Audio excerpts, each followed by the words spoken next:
the biggest threat to the internet you've probably never heard of. The TPP is the Trans-Pacific Partnership Agreement.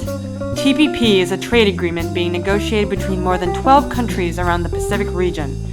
It has more than 26 chapters, and it covers a broad spectrum of issues, from trade of dairy, meat, textiles, and automobiles, to financial regulation, to labor regulations, and more.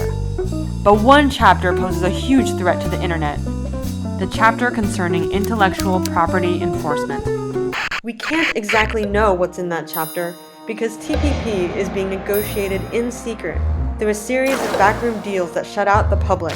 Trade officials won't release the text of the agreement or even tell us what their policy positions are on any issue. One thing we know is that while the public is shut out of the negotiating process, private corporate interests aren't. In particular, big content industries are spending ginormous amounts of money in lobbying to convince policymakers that more aggressive and draconian copyright laws will lead to more innovation, more creativity, and more jobs. But in reality, that just isn't the case. If adopted, the copyright enforcement measures proposed in the TPP could make the internet intimidating and repressive. Users will be afraid to view, share, and interact with digital content. An early version of the text has been leaked, and you should be worried about what's inside. Internet service providers could be forced to become private copyright enforcers, lest they risk liability for the content posted by their users. While the TPP includes certain protection from liability, experience with similar provisions in the US suggests that ISPs will be encouraged to take down, filter, and block legitimate content, requiring only a private notice from an alleged copyright holder.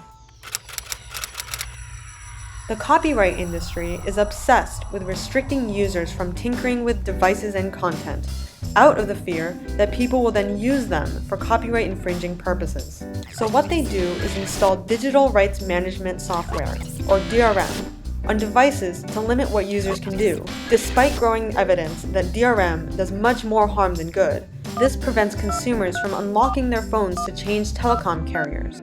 Artists, like documentary filmmakers, who break encryption on a DVD or sample online streaming videos could face legal threats, even if the videos they create are legal.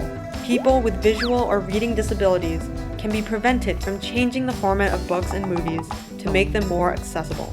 Not only that, DRM, backed by the full force of the law, can be used to stifle competition. For example, a company can block unauthorized software or content from working with their devices just by enabling DRM. Corporations claim that DRM is necessary to fight copyright infringement online and keep consumers safe from viruses.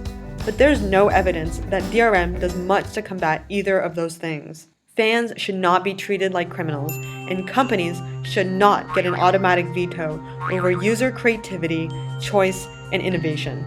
These are only some of the problems with the TPP's copyright enforcement provisions. They would be harmful for everyone, except for companies that use these policies to suppress innovative competitors or to criminalize sharing. Instead of spending their resources to create new products that respect the internet and new technologies, they're lobbying for policies that would hinder and break them. Severe copyright policies restrict our right to share, modify, and experiment with content and technology. Innovation cannot thrive without these freedoms. Internet users need to know what is going on in these secret trade negotiations. Internet users have a right to participate in this powerful international deal that will impact millions of lives for decades to come. Let's show our policymakers that we won't let backroom trade deals determine what we can do with our technology. Let's show them that we, the users, are unified against corporate efforts to restrict our rights. The internet is ours. It's up to us to defend it.